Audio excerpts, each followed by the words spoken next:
Weird. Oh, hello music friends, welcome to liveprog. My name is Marcel Haster and in this video I have a review for you of this album, the Pagan Manifesto by Elvenking. We have that reflection and that's a shame because I really like this artwork, so let me take it out for you. Then you can see it a little bit better. There we have it. Really amazing artwork, really dark but at the same time colorful. I find that very interesting. And that is the same idea I had with this music. I mean, it is in a way, it's dark, but at the same time it's very bright and colorful and uplifting, you know, just like the artwork when you see here. Now, of course, the album is called Pagan Manifesto for a reason, and that has to do with the attitude and the image that the band creates around themselves, which has to do with probably also their choice to create folk music. And when you want to know about that image, well, here we have the band as they present themselves. So they also look a little bit scary, but I guess when you meet these guys, they're a lot of fun guys to hang out with and they are fantastic musicians. It is the first time I actually hear an album of them. It is not the first time I hear of this band. I heard of them about 10 years ago when they just had released their second album called Weird. And I was working on a web store about music, selling CDs and stuff, called the Prog store, and when I was looking for albums to offer in my store, well, Weird by Elvenking was one of the albums I came across, and for some reason I was curious, but for some strange reason I never listened to it and got into it. And after that I kind of forgot about the band until recently I got an opportunity to review this one, and I listened to a digital version before I got the album and I really liked what I heard, so I thought, you know, I would like to review this one. Now, at the same time I also noticed that the CD is still in my CD player because, well, I have been listening to the album. And then we have a little more artwork at the rear of the case with the track listing. Now the time has come, and my path undone. All the boundaries been broken, chains are gone. Now the time has This is what you find on the inside. Lyrics and of course more photos. Now, when I was listening to this album, I really liked it very much. It has a very accessible sound, and I was kind of curious because I am not really a big folk fan. As a matter of fact, bands like Mostly Autumn don't click with me because, well, the combination folk and prog doesn't really work for me. But there are some folk influences that I do like, because for example recently Troy Donockley joined Nightwish and I saw him perform with them and I really like the addition of the folk instruments to that metal sound. So that's one of the reasons why I thought, you know, maybe I would like the idea of mixing folk and metal a little bit more, and that's one of the reasons why I wanted to listen to this one, and indeed it works for me very well on this one. The whole sound the band brings is very epic, it's very grand. They are Italian, and I have to make a small reference to Rhapsody, because I feel a little bit of a similar idea in their sound, because also Rhapsody comes off really grand, really big, epic, massive, and this band in a way also, although they have a very accessible sound. And there are a couple of tracks that are really filled with folk. And then I have to take this one again.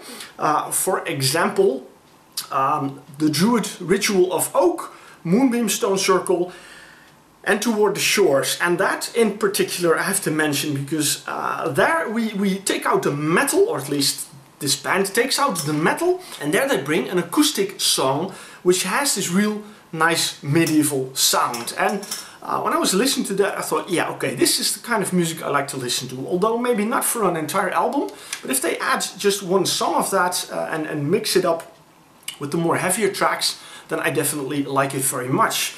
At the same time they also have a couple of tracks that I didn't find very folky and not even very power metal like, but more hard rock like. For example, track number 10, Twilight of Magic, that sounds like a really great rock song, you know, where they take out the metal and they take out the folk a little bit, but still it turns out to be a fantastic song. One of the strengths that this band has, I have to take out the picture again, is the guy here in the middle. I'm covering up his name, but his name is Damna, and he is the vocalist of the band, and I think he has a fantastic voice. I really enjoyed the vocals on this album very much. They are very big, very grand, because they also use a choir, so you have really epic vocals, but also very catchy vocals. And some might say, you know, it's at a certain points it becomes a bit cheesy. Maybe it is, but what's wrong with that? I mean, if they do it well, and these guys do it well, then I have no problem with that. I mean, I remember years back that bands like Stratovarius and Avantasia, they were called sing-along metal because they had really catchy choruses and everything. That is what you find in this album as well. And there are a couple of tracks that really might start you sing along with them. For example, and that's, I think, one of the tracks I really love very much from this album, and that is called Pagan Revolution. Open up your heart to the spirit of the wild. Live your days and wonders if you were a child. The crackling of the fire, the silence of the night. The wind will whisper words of freedom and delight. Say, whoa, sing and dance to the sound of revolution. That has a really catchy chorus, but there is something about that track that I like very much, and also the reason why. I mean, the nice thing is that, I don't know if you can see it, but on top, before the lyrics, they add a little information about the song. They say why they wrote the song. There's even a quote of Walt Disney in here. That was remarkable. But the Pagan Revolution, I hope I can read it because it's very small. It says here, a hymn to all our pagan brothers and sisters and to everyone who's afraid of showing their true self to the world. You know, let it sink into you. That is, they sort of encourage people that have problem with showing who they really are to the world. These guys don't have a problem with that. They say, we're pagans and we love it. I'm not a pagan, I don't really care for that, although I absolutely enjoy this album very much because of the music, and I don't care much about the idea behind it, but that song really did something to me, and I really thought, wow, that is cool that they do that. They really give, you know, a bit support to people who find it hard to come out and show who they are, and that's what that's why they did the song. And in the lyrics they have this part which I very much like, and it says, we are now it says here, unleash and join the pagan revolution. We are Mother Nature's army and we are proud of who we are. That is the message they bring in that song. There's another song as well that they also, you know, try to show people that their ideas that they might sometimes have are not always correct. And that is the track that impressed me the most. That is the last track of the album, Witches Gather. And again, in that explanation, they say, well, you know, people have a certain idea of witches, which is a lot founded by movies and by books, how they portray witches, but they say witches are not always them. And then, as they end, and as I can see, I have to read it again, find it out here. This is for all of them, may their souls rest in peace. So also the witches that have been burned, most of them probably while being innocent people, you know, but just because they were different and people thought they were doing something evil or something, you know, in league with the devil, that's why they were burned or drowned or whatever, you know. And here they say, you know, it's not always like that, and you know, people, open your eyes and see that. That is the message that this band brings with this album, and that is something I love and I respect that very much. I like that, you know, and in the way they bring it, you know, a nice way, a really catchy way that really a lot of people will enjoy it very much.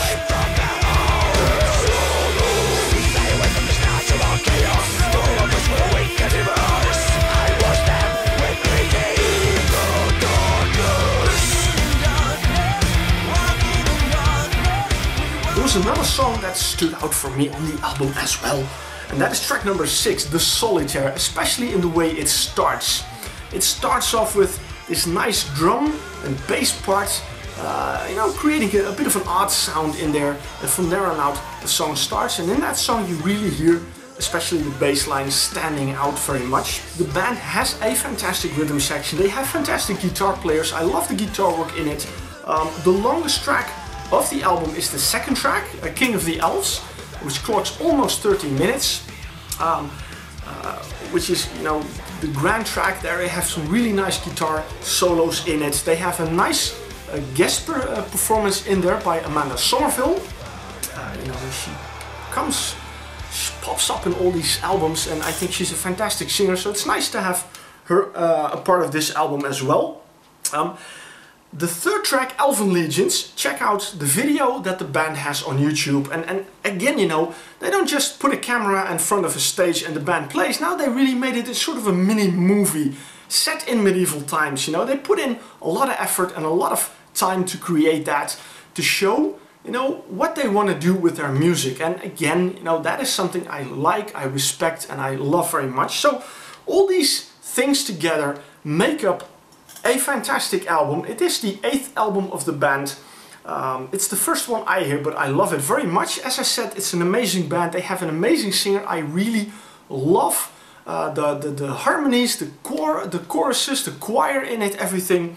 Wow, what more can I say? I mean, yeah, they made a very good first impression on me, and that is something I like. I mean, this simply shows that there is always a moment to discover a new band. Even though the band has been around for many years, you know, every album might bring a band new fans, because there is so much music out there. We cannot follow every band, we cannot listen to every album.